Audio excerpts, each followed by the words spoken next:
This is called Cheetos or something like that. Kind of tastes like one shot. So you're drinking rum shaker? Rum shot. That's your rum shaker effect? You drinking steel. You know, you drink that moonshine. You drinking steel. Yeah.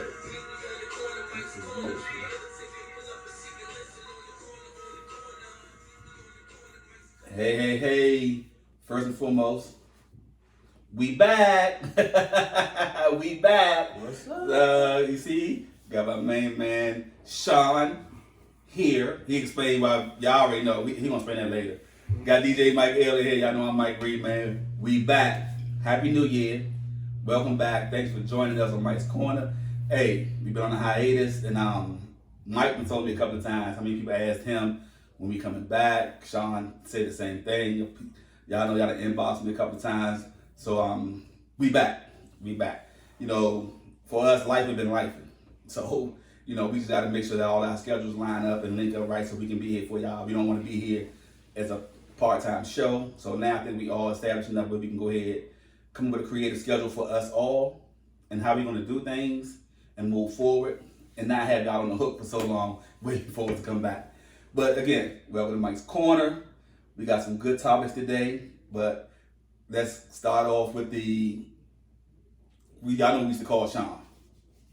Now we got all that out of the way. Me, okay. The name was Diddy of the City. But as we see how Puffy is going through his legal issues, allegedly, I am falling back off the name Diddy, and it's just Sean. It's just Sean. ITJUSTSEAN. It's just Sean. That's me. I got a suggestion. What's that? Or we can call you Strictly Smoke Sean.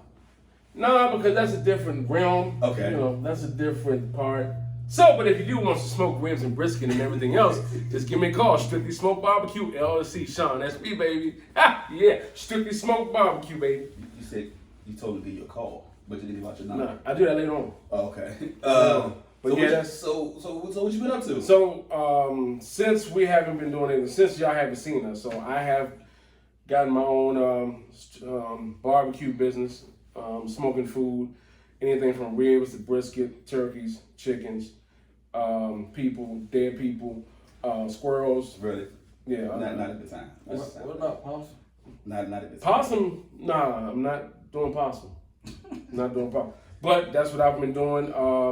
Life is life, and like Mike say, it's been a very successful couple years. I've gotten married to a beautiful woman, Rashawn and Nikki Martin Hilliard. You hear that? You try to get some brownie points, man. That's how your life is going on, man. So that's a big part of my life. That's a big change since we've been on. You know, okay. That's a big thing. You know, successful in life and successful wife. You know, I'm just success. You know what? Sean is just success. That's me. I'm gonna let you introduce yourself as that. DJ Mike L, what's been going on, bro? Man, like everybody say, life been lifing. Been working a lot, but now kind of thinning out a little bit. So What you mean? Like you losing your hair? You're thinning out? What's thinning out? my schedule at work ain't as tough right now. You say you thinning out. So it ain't as hard as it was. So, but you know, since you want to plug yourself, you know what I'm saying? I am a DJ too. He told me to DJ plug. Mike L. DJ Mike L is here. Like if anybody needed any services, so we back with Mike's Corner. We'll travel. Yes, we'll travel, and we back with Mike's Corner, and we're gonna give it to you. So if you want a podcast, a DJ, and some delicious smoked food, you got all trifecta right here. You know what I'm saying? Exactly. Hey. And this is what I want to do this year, if y'all willing. I want to do this mobile, you know, like in other You places. said it last year. We said that. We supposed to North Carolina. We said that before. I mean, hey, listen. A lot happened though Okay. in that time. A lot happened. Trust me, because we are mobile. Because trust me, we went to New York. Right. We went to New York. Shout out to GBs. We went to New York Yes. and to do a show, and it was great, man. I mean, we'll travel, man. That's what it's about, man. So Going forward in this new realm that we have now, we do plan on doing things a lot differently, and we do want to expand. You know what I'm saying? We want to really push the envelope. We want to really get to where we want to go. You know what I'm saying? Right. Being mobile is just another thing we're going to Another accomplish. avenue. It's another avenue. We're going to do that. You know what I'm saying? I mean, we want to push ourselves out there so we can be amongst the best. You know what I'm saying? Because we feel as though we are talented enough to do that. So, you know, we just waiting our turn to catch that lightning bolt. I mean, Also, I want us to do a little meet and greet. Like once we, get this fan base really popping, we can maybe pop out and do a meet and greet like at a spot. Of course. We did that a couple of times with the Let's Be Honest podcast I was on. We did it a couple of times. Right down the harbor, we went to the restaurant, did a couple of meet and greets and stuff like that, which was great. That's a good idea too. So we got a lot of stuff that we want to do and a lot of avenues that we're going to try to drive down. So let me see if I can bring this camera a little bit closer for us though.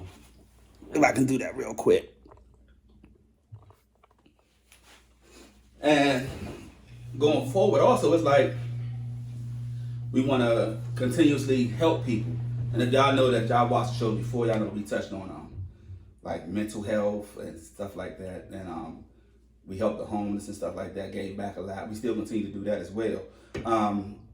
And touching on mental health and stuff like that. And this man, we got 3 men up here. As y'all see, I do a group set monthly called Brotherly Talk. So Mike, to let you know, first of all, you are more than welcome to come. And I did the Brotherly Talk because of the fact that, like Mike just said, his work schedule be so hectic, so he got a lot going on. Sean be having a lot going on. I have a lot going on. So in everyday life that we live in, how many times somebody asks you, are you okay? You see what I'm saying? Yeah, you're right. I feel you on that now. Yeah, nobody takes the time to ask I feel you. us as men as we feel, are you okay? They look at us and like, okay, cool, y'all handle the problem. Y'all can handle it. Just go forward and handle it with no problem, no questions asked, no nothing. So I decided, to do it. I didn't do it before. I've been decided. I never did it. But of course, look at that. Shout out to The Shy. I saw for y'all that don't watch, it's a good TV. It's a good series. And they did it. It was a safe zone where we can just talk and ask each other, are we okay? And what's going on in our life. Like, man, listen, are you okay? What's going on? Any problems? And we talk about it right there. So in that sense, we talk about it right there. And after we talk about it and we leave, it stays there.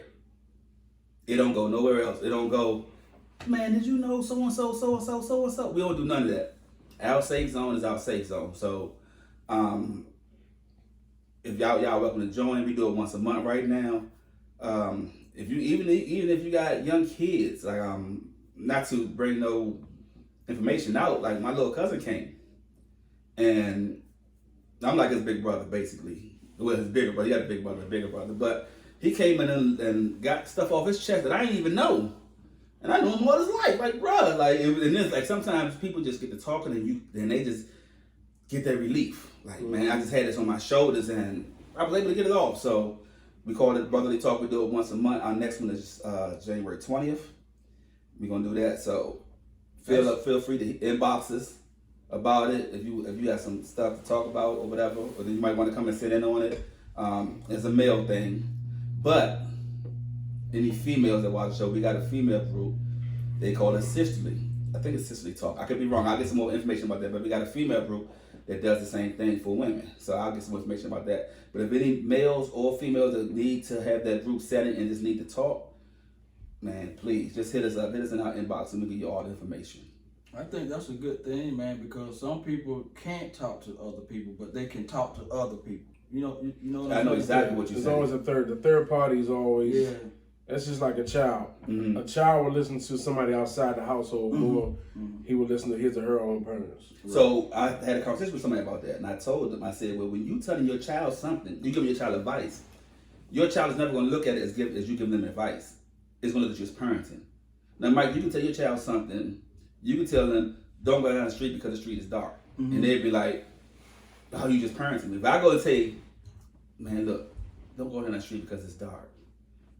I'm just giving you some good advice. And they're going to look at it as advice. See, the difference when it's coming from your parent than somebody outside of your family. So Mike is right. So I get what you're saying about, they'll talk to some people, but, I get that part. So, yeah, if y'all want to, please, inbox us, hit us up, and stuff like that. We more than welcome to sit there and come in.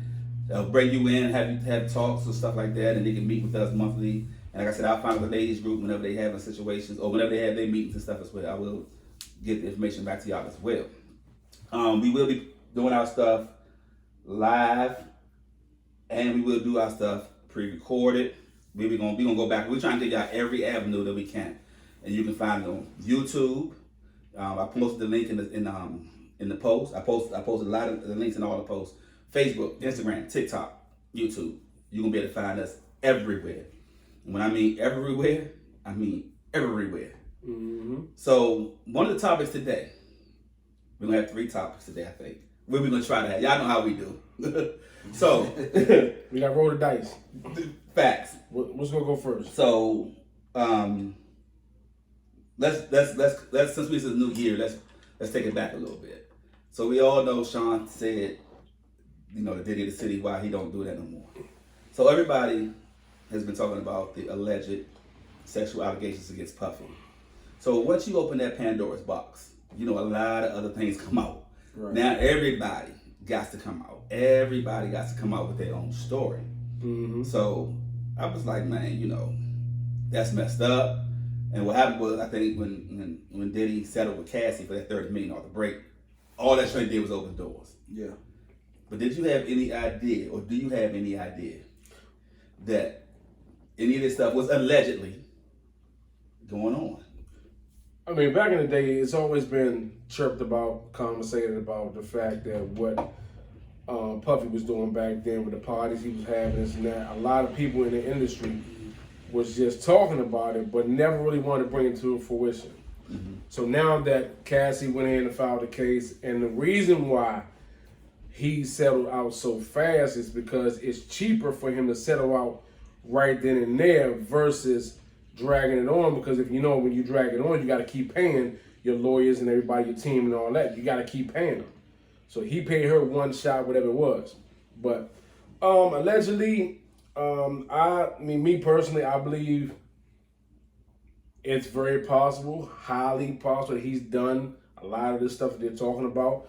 His name is too much intertwined with a lot of different situations, meaning Biggie's death, Tupac's death, a lot of, I think one of his bodyguards. Yeah, one of his bodyguards. One of his bodyguards. So it's like he's been the guy behind the scenes really playing the cards, pulling the triggers. Not so much pulling the triggers, but pretty much making that phone call to say, hey, make this happen and make that happen.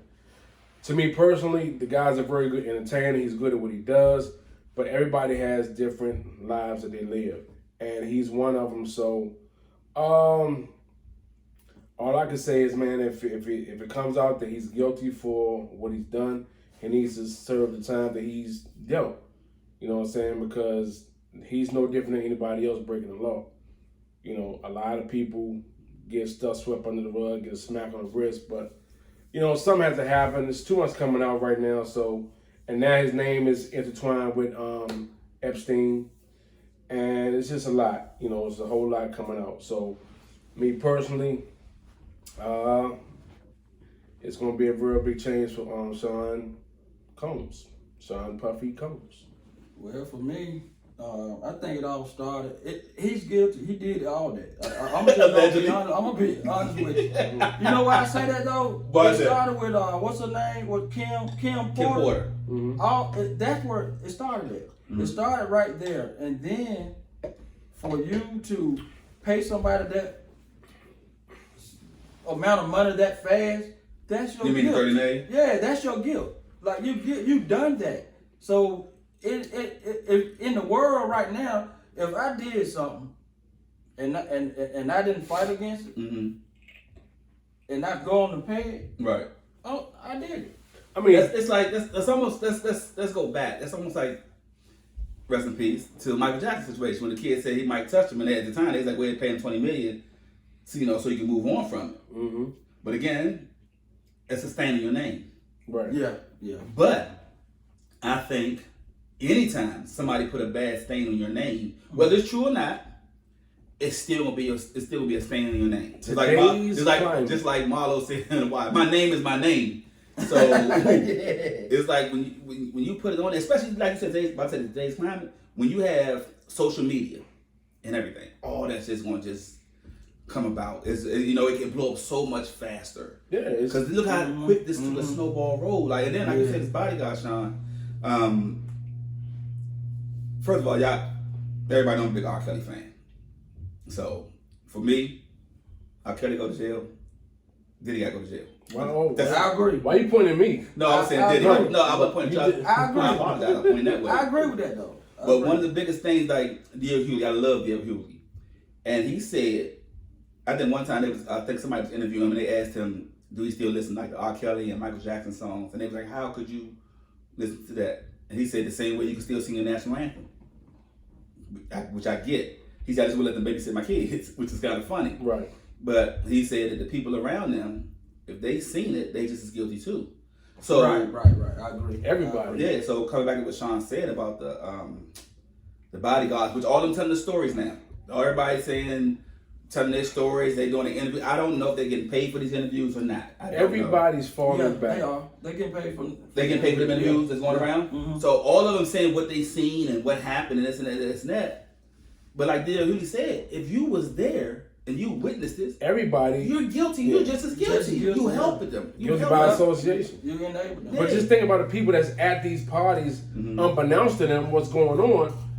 I'm over here chilling with this person, and he's doing this in this particular area, in this venue. And if they want to call everybody that was there that night, Eddie Griffin, they can do that. They can call everybody that was there that night to see, okay, just a question. Did you see anything happen? Well, Eddie Griffin said him and his cousin was there at the party, one of the parties. He said he was walking through the party, hey, speaking with Woo. So he walked in the hall and then saw in the room, he saw some unnormal stuff going on. He looked at his cousin and said, hey, man, this ain't for us. Right. And he left. Right. And he left. So the thing about it is it's so crazy that you bring up all these stars now. Now, what I wanted to ask. Go ahead. I got a question for y'all. Now, go ahead. Ask your question first. Go ahead. This it should be easy. Because he paid that money. Do you think he still should go to jail? Yes. Yeah. That was my thought. Yes. Because that money was paid to whom? Right, to her. Casey. It's other people coming out. Yeah. What about the other people that he sexually saw? Like the girl they said he allegedly flew in from Detroit, and molesting all that kind of stuff. My thing is when you go down that wormhole. And my question was this. Now this is way above us. I don't understand how the parties work, or they don't. But what if we was in that circle, right? And then all of a sudden the situation goes down. How would you feel? Would you feel nervous? Yeah. Would you feel nervous knowing that you was at the party? Not saying that you did nothing, or you did anything. Let's say you do nothing illegally, but you did some stuff that was morally messed up. But if you've seen it though, no. What I'm saying, what if you partake in it? Yeah. Now, not saying that you did anything. Yeah. Not. I said. But you say you partake. You partake in it, but you didn't do nothing illegal. Like it wasn't like some of the girls or the guys. You didn't. It wasn't illegal. Like there wasn't minors or nothing like that. Right. It was just grown up stuff, and you did like they said they was going with men and all that stuff. But if you was around that stuff and you was there, you just as guilty as you them. just as guilty. But would you be? How would you feel? Would you feel though like, oh my goodness, is my name about to come out on something? Oh yeah, I mean because hey, look at the pastor. The pastor name was all. He going astray. Yeah. TD Jakes allegedly. Like what's going bro? And that's another thing. Some of these most powerful men that's being implemented in this situation is terrible, bro. Like what are we doing? It's all coming out. And the issue that I had with him was who? The pastor was. He talking about he can repent and it's all right. It's good. I have a big problem. Now, that's guilt. Now he said, and if I did or something, allegedly, and this is not verbatim, but we just popping off some of the words that was kind of in the field that he was like, if I did the blood of Jesus or whatever. Like, bro, what are we talking about? Now that's another thing. We talk about the money thing. If you pay the money, it's kind of a admission of guilt, or maybe it's like, you know what? my financial advisor said it's the best thing, but it honestly wasn't the best thing for him because It wasn't. he ended up having to he lost a lot. He lost Revolt. He lost all the sponsorships. Lost everything. And everything. Just about. Mm-hmm. Yeah. Yeah. So that part, it's like, bro, you lost a lot anyway. But when you get into that kind of lifestyle, does it have to change that much for you? Like, bruh. It's money. When you mean money change, and power, change man. what? Like who you were. Like, I'm trying to figure out, like, if you in that situation where you just decided to be in this kind of lifestyle and start doing crazy stuff, just because you doing, I ain't got to do it. So again, we at a point now where chick always come down and peep. He always wait till 15 minutes, so we're gonna call in. He want. I think you know what. So first of all, this is my problem. This is my problem right here. I would sit down here. I did not volunteer. Listen. We know we on a time basis. We on a time basis. Okay. Yeah. So we got 30 minutes. We got it. I got you. 30 minutes. I got you. So now, we at the point in life now. It's like just because you doing the foolishness. So but he still standing. You see what I'm saying? So he just wanted to get listen. Let's bring the chick, y'all, again. Come on, man, hurry up. Let me see if I can bring this shit over. Real quick. Bring that shit over, chick, please. So I can get the camera play. Excuse me, y'all. Can I get this together again? Might have to slide it back, yeah. I can't come down here, but this Neen sent me down here. Yeah. Chick will have to lean his head. There you go. Yeah, I can lean over too. Yeah, there you go. Yeah. I think it's screen. So, yeah, you gotta lean over a little bit, Mike. No, chick got to slide the chill or something. No, you gotta slide. I'm good. No, hold up. You gotta slide the chill or something. There we go. So the whole thing of it is, Go ahead, Tom. you got all these top-notch people in one room.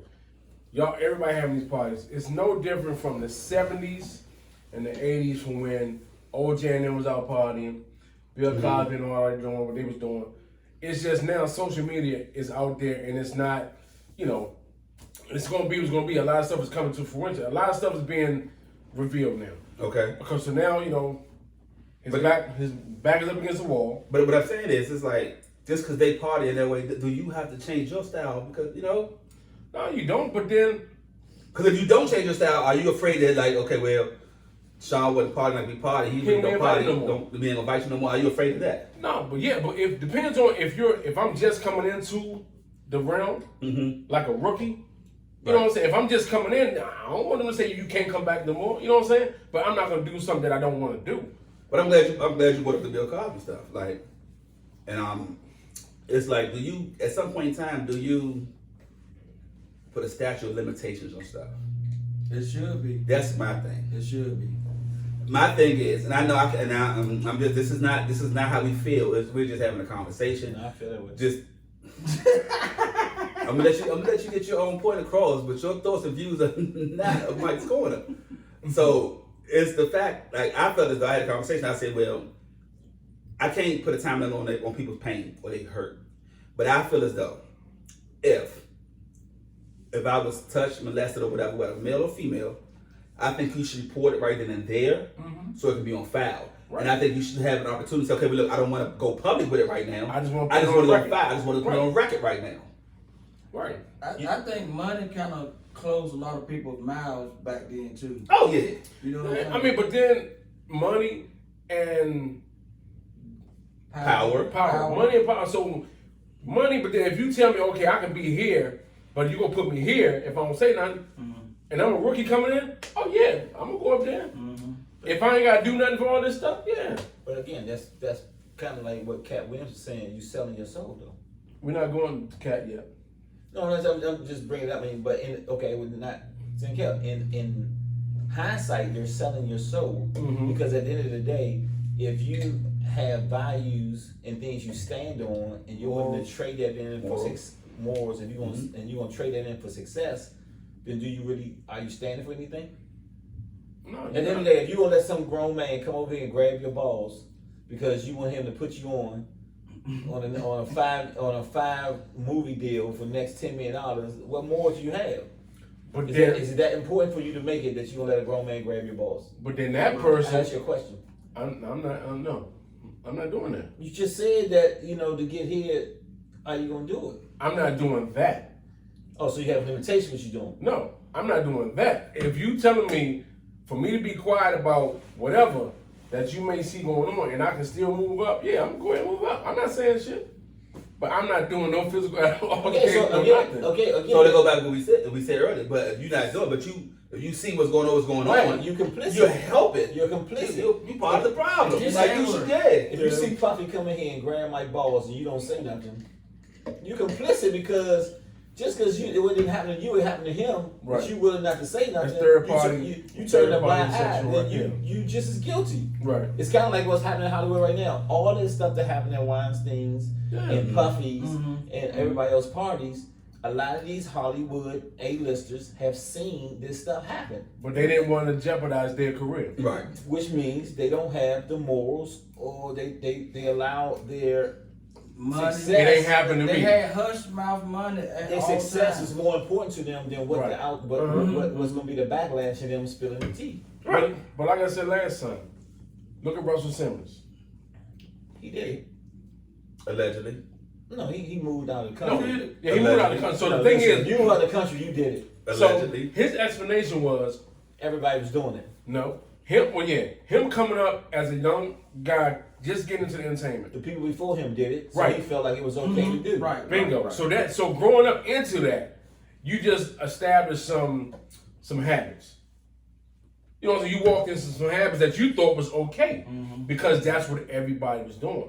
Not saying he's right, No, he's wrong. and I'm not saying he's wrong, but No, you're saying wrong. Yeah, you no, know. he's wrong for doing it. If you But touch an underage person, you're wrong. what I'm saying is, can you really fully blame him because of the Yes. culture he came up in? Yes. Yeah, because So I at the came end of up- the day, he a grown man. so I At the came end of the up- day, he's still a And go grown back to man. what go back to what he just said. So I came up because with- you've seen somebody do it, does that mean that you need to do it? I came up in a culture where selling drugs was good, robbing people was fine, and killing people was okay.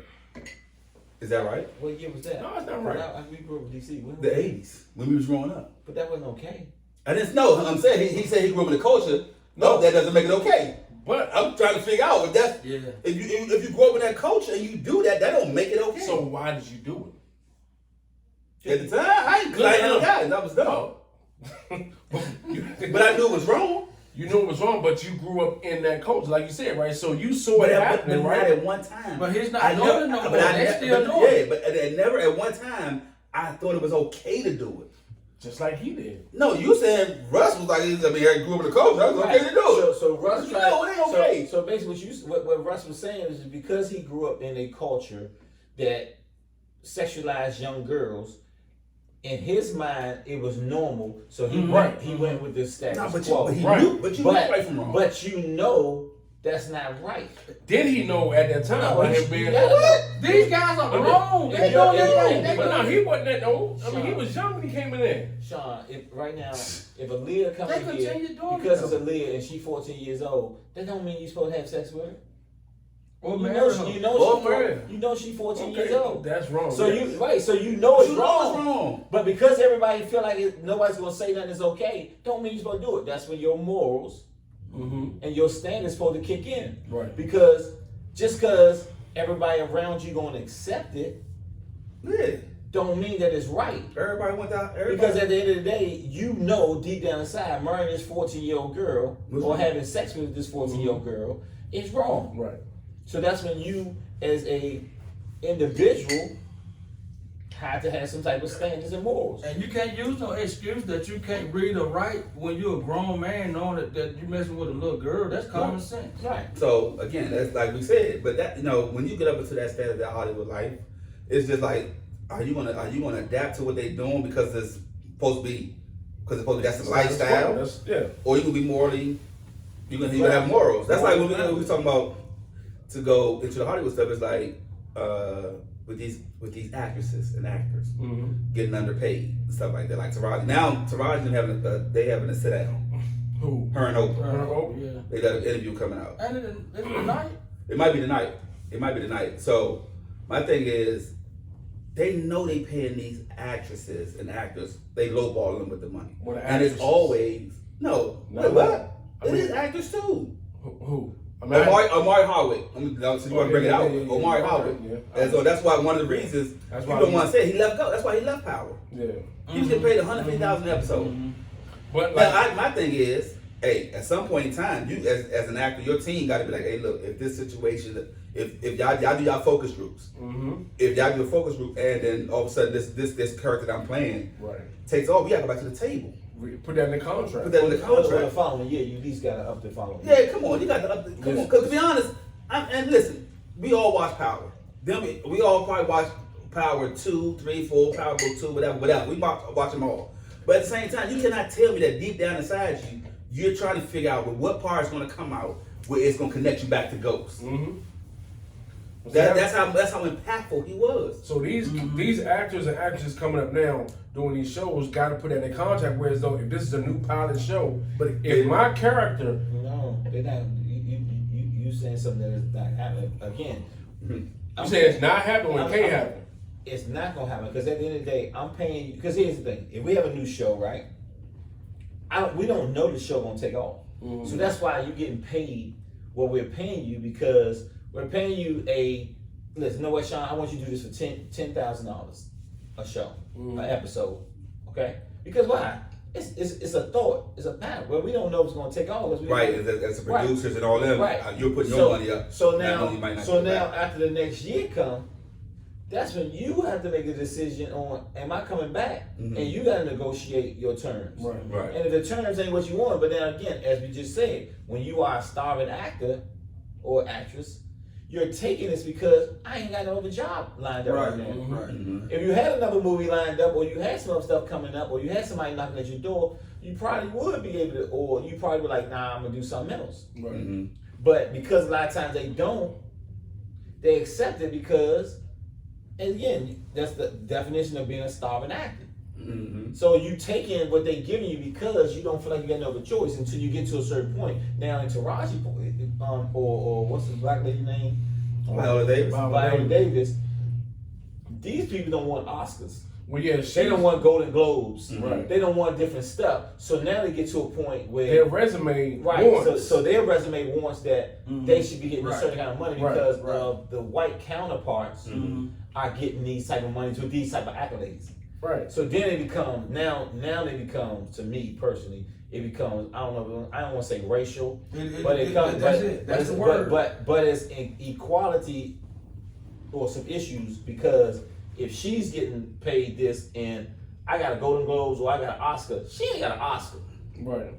And she getting $5 million a movie or a show or whatever she involved in, and you still trying to pay me pennies, $100,000 an episode. They tell her when she walks in, they tell her she like Meryl Streep, a black Meryl Streep, but you ain't paying me a tenth. So again, she's still only getting $500,000. Because like me and Mike just had a conversation the other day where he thought that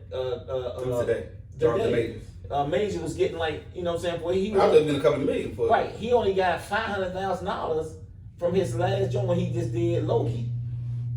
But the buzz was so high, you would have thought that he was getting paid millions of dollars. Because he was on a trajectory. He got $500,000. I mean, I'm not saying $500,000 ain't no money, because again, compared to what Taraji actually, said, it's not. I mean, no, they're paying everybody else. Compared to what Taraji told some $150,000 or them like that, but it's a little different. But again, for that one movie, he got $500,000. That movie did like $200 million. You talking about the Marvel movie? Yeah, because Loki did like $200 million. So in the big scheme of things, did you really get paid what you was worth? Nah. That's why a lot of these actors, 500,000 to 200 million compared to 500,000. Did you really get what this movie could have paid you? But that's why these actors, a lot of these actors, these big time actors that's in the business, they started getting money on the back end. Denzel, Tom Hanks. No, not Netflix. It's off the movie. So they consider get points. Percentage. They get points. They want percentage of the movie. Like I don't like. All right, you can give me. All right, so my points. My asking price to do a movie is $20 million, right? So say we're talking about Denzel. I'm gonna take 10. So give me the 10 or give me the 15. I'm gonna take I'm gonna take the points off the movie. See, people don't realize. Like I was telling the chick that like Denzel got paid twice for American Gangster. Right. Because the first person that was going to do it, they paid the money, but they didn't do it. But he still had to get paid. So a lot of people like Tom Hanks did that journey like with Forrest Gump. He took some of his salary And you can imagine how much he made off that. I think he made almost $60 million off of Forrest Gump. Right, because you took the points. Because again, but that little bit of it, you also betting on yourself because you just feel like, you know what I'm saying, like you this movie, or you feel good about what you did, and it's going on the back end, you feel like it's going to move because that's what they did. That's like Martin, and they took on Bad Boys 2. They took the money, some of the money, and they took the points. Mm-hmm. So they made so much money. But again, my thing is to be talking about like all these from the entertainment world and preying on them sisters and brothers and doing all this stuff that implements your morally messed up. Our black people is still lowballing but black people still lowballing the actors and actresses. That come on now. Y'all always talking about standing and fight for one another to help them get ahead, and we got to do this, we got to do this as black people. But yeah, we still against each other in that compact of it, and I don't understand it. Like, what do you understand it? It's in our DNA. It is. Yeah, it is. It's in our DNA. Crabs in the barrel. No, it's not crabs in the barrel. We sold ourselves into slavery. Yeah, we did it. We sold ourselves into slavery, so it's almost in our DNA when it's sense of us destroying us. Mm-hmm. Because it's just, you know what I'm saying, we don't put value into. They know somebody. Oh my bad. But look, but once we start going in these rooms and renegotiating our prices, they get crazy. Now they don't want to work with you. Right. So again, it goes back to what Katt Williams or some other people saying, or Monique and them saying, because again, when you don't want to play on their terms, then you get blackballed, or you get told that you are a difficult person to work with, or they put labels on you because that label is a bad label too. Right, because they don't want you. You're not playing the normal ball. All y'all accepted whatever y'all accepted. Mm-hmm. I'm saying, look, I'm worth this, and then I'm the bad guy because y'all accepted the status quo. I'm asking for what should be been paid in the first place, but because the people under me or the people before me have accepted certain things, it's like, how dare you ask for what the white people making? Like, you know, that's where the slave part come in. Yes. Mm-hmm. And again, I brought this up last time, and me being in management or whatever case it be, I see it all the time. Mm-hmm. White managers get paid more than black managers. Absolutely. They do, and I'm a training manager, so I see personnel files, I see everything, and I can tell you that it's people come through the door in different ethnic groups that get paid more than the regular black person. Now, some of it is the fact of the black people, and I sit in these meetings, and I wonder, like, I'm mentally trying to tell them, don't accept that. And if somebody offers you $50,000, but here's the problem, you ain't got no job right now. Mm-hmm. You got bills piling up. Mm-hmm. You got a baby mama. You got wife, you got whatever. You taking $50,000 because right now you looking at the fact that something is better than nothing. Right. Whatever. I got to get in some way. Right. Where this other person is coming through the door asking for the top of the food of the scale. Mm-hmm. They offered you the lowest part of the scale. They asked him what is it that he want, and he asked for the top of the scale, and then they give him the top of the scale, and then we get mad because we feel like we're getting underpaid. Right. And it's only because you did not stand up for and ask for what you really wanted, what you were. Right, but then the thing about it is like you don't expect like Oprah and all them that's coming in doing these movies going lowball your black actors, your black actors. It's always our own people. Yep. It's our own people. But again, that's as you brought up earlier with the Katt Williams stuff. It's like for me, I know everybody had an opinion about the Katt Williams thing. I think shout out to Ryan Davis because I think he put it the best. That a lot of stuff he said, I felt that's true. There's a lot of stuff that's lies. But again, I don't think that was allegedly. Can we say allegedly? Allegedly. No. Yeah, like for me, okay. So you think everything's true he said? I think some stuff was embellished. I agree with that. I don't think he lied about too much. Again, let's say it again. He said he wrote the part for Money Mike. He embellished. He lied. He wrote some of his lines. No, because first of all, you can't come into a movie and write a part that for a guy that wasn't even in the movie at first. I mean, okay, I'm only going by what Ice Cube said. Money Mike was in the movie. No, Money Mike was already a character in the movie. But it was a small. No, I'm not saying that part. He said he wrote the part for Money Mike. No, but just what Katt Williams did. I asked you what he did. Okay. He said he wrote the part for Money Mike. Money Mike was already a part in the movie. Right. That's what I'm saying. So what he's saying He changed it up. They gave him. What they say? Here's what he did. They gave him some. Ice Cube talked about in his interview. Money Mike was not supposed to have that big of a part, but because Kevin Hart did such a phenomenal job, Kevin Hart. Kevin Williams did a great job.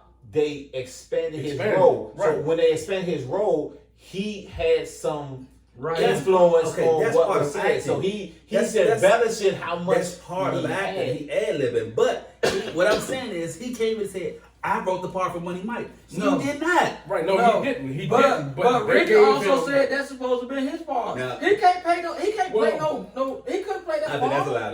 It's not the fact that I think Ricky Smiley lying about that. No, so what Ricky Smiley said was true.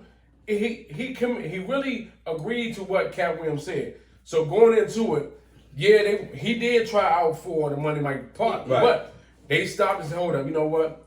Let's change this up because Katt Williams did such a good job." They said he tried for the thing, but again, once he did the role, Katt Williams did the role, and he said he crushed it. It's a no-brainer because Katt Williams looked like a pimp. He looked like a pimp. So again, both characters. So both things can be true because again, it's everybody's perspective. What Katt Williams said Ice Cube asked him to do? Did he ask him to do? Asked him to write the next Friday. Well, I'm not that part. Okay, it's a little thing, but it also is what? Is the little embellishment. That's a lie. That's a lie. I mean, it's Ice Cube. He was defending Ice Cube, but he was defending Ice Cube. But at the same time, talk about him. No, that was on the same before. But he said he asked him right in the movie Friday. Yeah. But he also, Ice Cube also that. had him getting Money Mike was getting raped in the bathroom. Okay, so Katt Williams said he would never have nobody get raped. Yeah, that's what he said in the movie. Right. He said because Katt said that. Katt said that. So Katt said the original script never played. Right, but he said the original script was him getting raped in the bathroom. But you said that's a lie. He said Ricky Smiley trying to get Money Mike's joint. He agreed or didn't have a problem with getting raped in the bathroom. Yeah, he did. Yeah, I had a problem with that. I'm not doing it. But you said he wouldn't have nobody getting raped in this movie. So in that part, that's what Katt said. What Katt Williams is doing right now, he's embellishing a lot. So he's putting a lot of extra sauce on it. Okay, yeah, you expanded the Money Mike character a tad bit. So Q said, you know what? Go ahead and you can put your twist on it. Mm-hmm. But what he's saying is he's trying to take the full credit to say, I wrote. As I said, is the embellish. That's the embellished part where he's giving himself. He giving himself more credit. Man wants to say he lied. Yeah. So he's giving himself more credit than everything he deserved. But at the end of the day, I don't know. But he played a big role in all that stuff. No, he played a big role, but in everything. No. But like you said, but you gotta look at it. The character was wrote, but because Katt Williams basically like, I don't even gonna play. I don't. It happens all the time, part, right? But that happens in acting all the time. So let's go back to Earth. So I'm not Jaleel White. Jaleel White was supposed to be on Family Matters, one episode. Yeah, right, one episode. He killed it, and they ended up focusing the whole show around him after that. Yeah, you're right. It happens. It happens. And they're saying so again. That's what I'm saying. So it's some truth what Katt's saying. Now he might be grandizing or putting a little bit too much on what his importance of it was, but in a small microcosm, what he did have some influence on changing and maybe having some input on what. I'm not denying that part. But see, what Katt Williams is doing, anything that he's given, and one thing he said about Michael Blackston, I gave him the advice to stop wearing dashiki. Well, he said the dirty dashikis. Right. Stop wearing that. Dirty. And they was dirty. Stop from Philly, man. But look, the guy just got the dashiki on. He said change it up and go to a suit. Okay, is it possible he did give him that advice? Now you see him suited up. Could he have did that? Possible. Yeah. But the thing is, he wants all the credit for his whole success because since he started wearing suits, supposedly he just blew up. So anything Katt Williams, any crumb he give you. And go back to Ryan Davis. Ryan Davis said that's a lie. He said Michael Blackson got the record for most sold out comedy shows in Houston.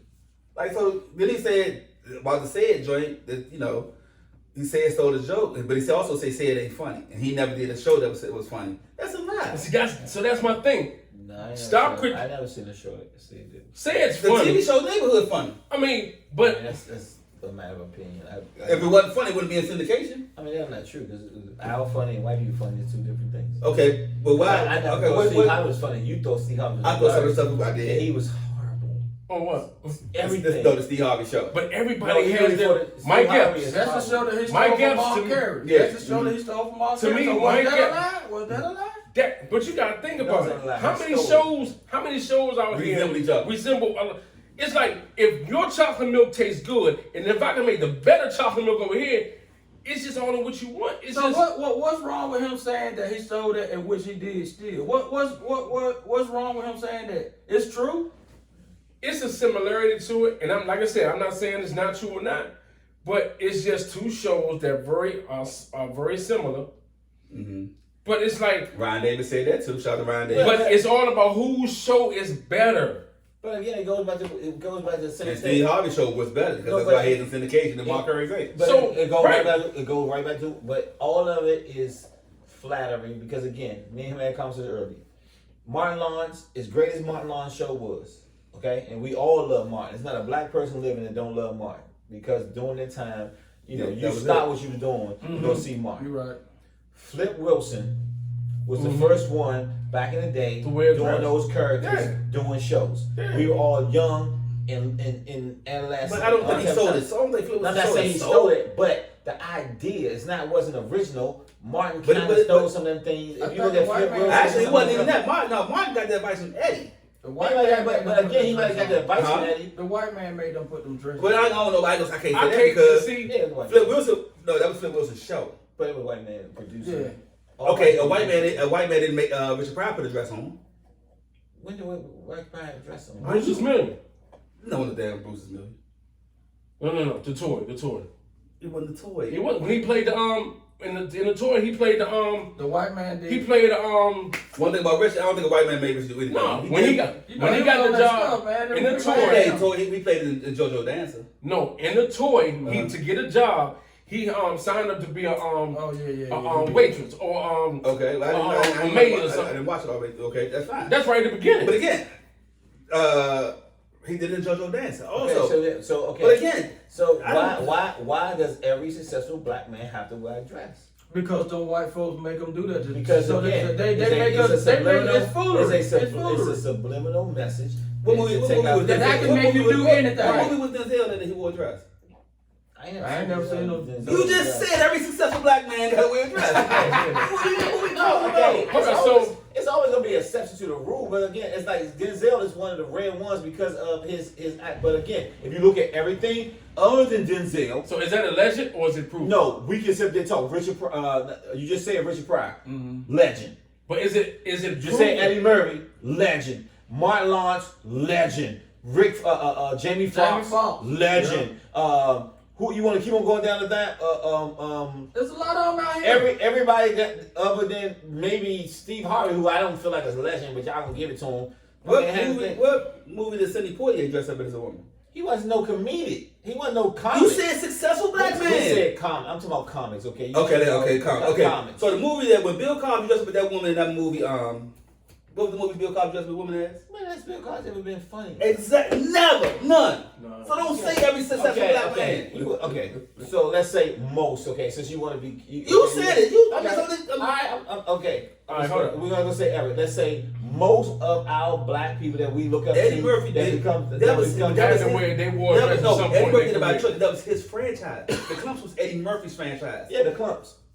He did. I mean, There's a little again, difference. when you get But again, regardless of what They you don't, said, Eddie why- told why- Martin. Eddie okay. told Martin. He said, he said, listen. And again, you're Hollywood. You get as much money as you want, as you can. Once you put a dress on, yeah, your checks are different. It's been said and been noted. Okay, but why is that a precursor for So you? You don't have to do it. That's your choice. But everybody who hasn't done it has not crossed over into the $20 million movie club. Right. It's kind of suspicious. I mean, that's all I'm saying. What If you you- say? if you- What if you you say? sit You down and sold think your about it, soul. Once you yes. put that dress on, you don't sold your Yes. soul. When Chappelle stood there and turned away whatever, and he wouldn't do how they wanted him to do it, he had to walk away from $50 million because why? He's not willing to do the things that they want him to do. Right. He's not gonna compromise. No, they wanted his standards. control of the show. He wanted The show, whatever, but still control of the show is also part of Yeah. that is doing the way we want you to do it. Whether it's a skit with a woman's dress on, whether it's making, again, I'm not going, and he said it, I'm not going to bend They don't to the want us to be wheel on of the top. thing. That's Yes. fine. They do not Right. want But us to be on top. they do it though. The ones that did do it. What's the point? They successful. Okay, And rich. they successful and rich, but everybody you just named is probably one of your top 10 actors of all time. Everybody you just named them, when you saw them in them movies, in them dresses, you laughed your ass off. I'm not saying it's funny to see. Oh, they are because they're here to entertain us. Yeah. Now, when you want to go to certain levels we got to go behind the music or behind closed doors.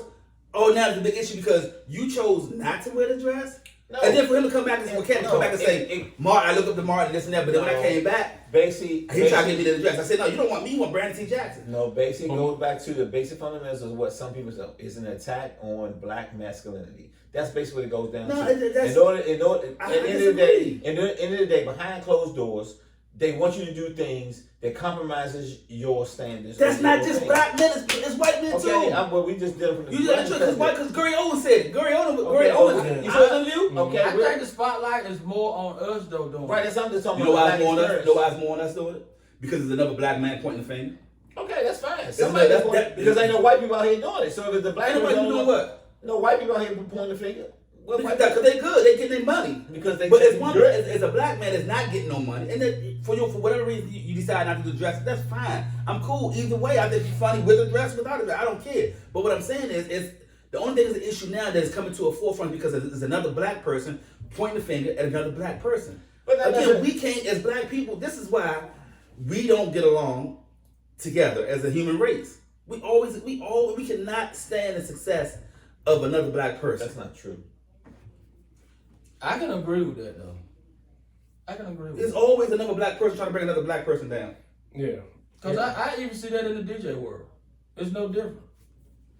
So speak on that. So Mike know what record I be playing. He gonna spin and scratch it the same way I do. Exactly. I mean, no, but I did hear DJ Flex do some things that you did before. But that's what I'm saying. So what's your experience, Mike? We got a couple more minutes. Man, my experience is I just go harder. Right. So if you set up your whole set and you do your set the way you do your set, and the next dude come behind you, or the next weekend come behind you and do your same set, how you feeling about that? All I can say is he bit off me and ain't nothing I can do about it. Same thing with your cooking. Yeah. No, Sean stole a lot of stuff because I be looking on YouTube and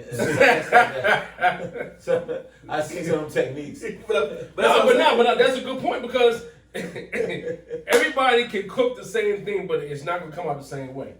Right, because again, your idea. Because again, I can watch somebody do something, right? And sometimes it's not that you're stealing from somebody. Because again, I'm just speaking even from a management standpoint. Sometimes I see somebody do something, or I see something in somebody's store that is set up, and it works. That's set up a certain kind of way, and I be like, you know what? That's a good ass idea. So did you just steal that person's idea? So I'm not necessarily stealing it. I'm implementing it in my situation. So are you taking full credit for it? I'm never gonna say, hey, I made this up. I'd be like, you know what? I seen this at Sean's store. Right, so that's the thing. Yeah, in that case, I would actually reach out to the person and tell them, you know what I'm saying? Hey man, I tell people all the time, like, hey man, Let's you go know back. what? That's a good. I know. I Before we get out of here. tell people that, but I'm be like, listen, I'm gonna let you know. I'm not gonna Let's go back to the jokes. That's the joke stealing. Right. Like if you told the joke, and I like the joke, and I say, okay, now if I could put this spin on it, and I get more laughs, are you mad because I got more laughs because I took your joke? It's a difference. Now, comedy is a little different in the sense of because guess what? A lot of that stuff is supposed to be individual. Because if I have an experience, let's say if I make a joke about me being homeless, I say it all the time. If anybody don't know me, my mother was a crackhead. So if I make a joke about my mom being a crackhead, and then you go take that joke, right, and make it yours, I feel a certain kind of way. You know what I'm saying? Like, because again, as Katt Williams said, we only bring up because Katt would say he was homeless, and Steve Harvey made him homeless, and he said Steve Harvey was never homeless. But the thing about it, that right there, he made it two jokes. He stole two situations from that joke about the homeless in the cardboard box. Right. He said that, but that was a joke that was made by Mr. Cooper, Mark Curry. Mark Curry. Yeah, so that's what I'm saying. So he intertwined. That's what I'm saying. It's not fully So he intertwined. joke. But because he made it seem like it was him. It's almost like, because again, this joke that I'm saying to you, even though everybody might laugh, Steve ain't make it like it was a joke. He made it like it was serious. Right. So my point is, in that comedy situation, because this joke I made up for you is something that really was personal to me that I made funny because it's a life experience. Right. And for you to take that joke and make it seem like it's something you went through, it's disingenuous. Because I actually went through this. I was poor. I was broke. Yeah, like they said, I had a box as a. The other joint would say it. They said so by my initials. Right. No, but the car joint was said, they showed it. Said, I mean, Not the car joint. We said about the car joint, but for the by my initials joint. He allegedly stole that from me, South Taylor, off of Design Women. But he stole it. He did because if somebody do this before you did, and we talking years down the line. Yeah, but you might not. It might not hit like it hit for me. It might not hit. No, it did hit because that's why it lasted the test of time because it still was around. Right. And then you sit there and make it yours. Now, there's a difference. What's his name? I forgot his name. That he always say. He say when he using somebody, he be like, listen. Yeah. I forgot his name. I cannot remember the comedian name. He'll say, listen, it's not my joke. I know who you're talking about. But he always say it's not my joke. But I'm gonna tell you, but he says it's funny. And but he makes a joke about the fact that he using a joke that been used before. So why Steve and say that's what I'm saying. But why they couldn't get a credit to joke? Because Steve Harvey tries to make it seem like it's him. It's actually him, and I went through this, and this is my experience, and I'm telling you a joke from my personal experience when you did not live that. So it's different. If I really. If you tell a joke about my mom being a crackhead, and I gave you, and I'm telling you some stuff, it's wrong, morally wrong. Yes, but so that's the difference. Right, so that's why Katt Williams feel a certain kind of way because I'm telling you a joke from me being poverty stricken, and I use a cardboard box as a real thing. This is something that really happened to me that's personal, and then you go steal that when you never been through this. Your mother and father was from the church, and you from the country or whatever, and you ain't never had a cardboard box. I feel a certain kind of way because you took my joke and made it your personal experience. You made this seem like it was your personal experience. Steve Harvey was homeless for a while though. When? He was homeless living in his car when he was trying to come to be a comedian. Okay. So again, allegedly. No, he was homeless for a long time. Steve Harvey didn't. According to everybody else, he was getting money from. No, he wasn't. Well, from Katt Williams, he was getting paid $3,000 or $9,000. Yeah, but again, it wasn't because coming from Cleveland, he was living home. He was homeless, he ain't hit. And then like Brian Davis said, you was like, anybody, because what Katt said, anybody can get a Netflix special, and he's like, yeah, woo. But everybody can't get Netflix. He said you put Bernie Mac on his pedestal. Bernie Mac never got a Netflix special. He just said, no, they always blackball Bernie. Steve Harvey don't blackball him. We get that. I get that part. But if it's so easy to get one. That's what they try. But you can't put that. Netflix won't even popping back then when Bernie was living. That's what I'm saying. But neither was Steve. That's why we said Steve was homeless. He was living in his car. So it go again. When you go through everybody's situation, Bernie wasn't compromising his morals, so Bernie wasn't playing the game that everybody playing. And he won't backstab them neither. He won't backstab them guys. You know what? For me personally, and this ain't got nothing to do with Steve Katt, but me personally, I don't know how Steve Harvey became the spokesperson for black people. See, now you stealing it. What? You stealing Tony Rock stuff. No, I agree. Tony Rock just said that. No, now you stealing it. But I've always said that, and I can tell you, you can ask. Regardless, you always say it. One of my DNA baby just said. But he did just no, he just said it. I know he just said it, but it was but the video of him saying it. But from the beginning when he wrote the book, when he first wrote his book. Oh my God, he said it word for word. No, verbatim. No.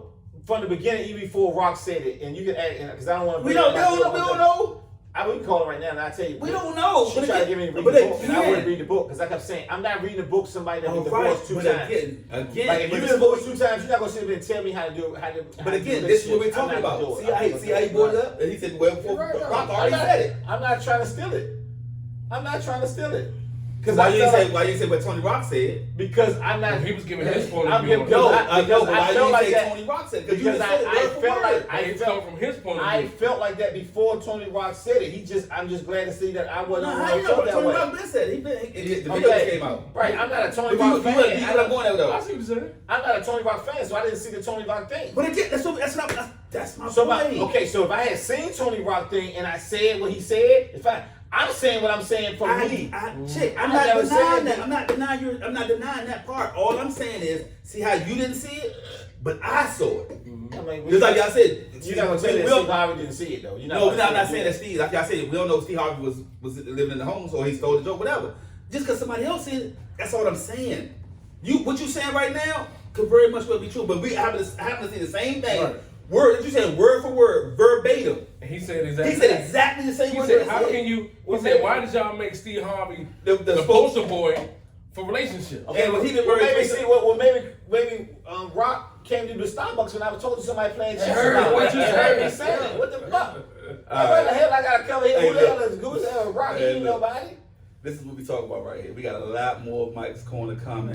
Y'all gotta stay tuned. We will have more shows like this, more episodes like that. It is Y'all didn't crazy. invite me from the beginning because I'm again, trying my to point of tell view you. is needed here because I don't know what they talking about. I'm trying to tell y'all. I'm right. Hey, listen. See, that's what we talking about right there. At some point in time, this is how the situation is always gonna be. We are gonna not let y'all down. So make Yeah, sure. barbershop. We need to have somebody cut hair out.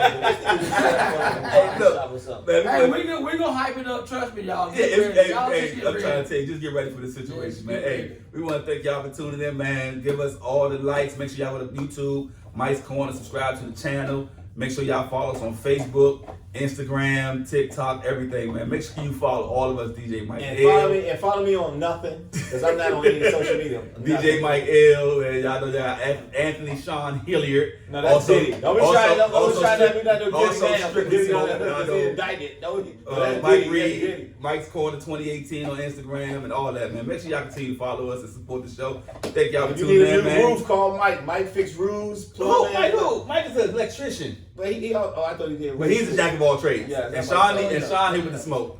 Sean with the Strictly Smoke, cook all your foods, man. So make sure y'all continue to tune in. We love y'all support. We appreciate y'all so much, man. We love y'all, man. Until next time we see you. God bless. Good night. Salute.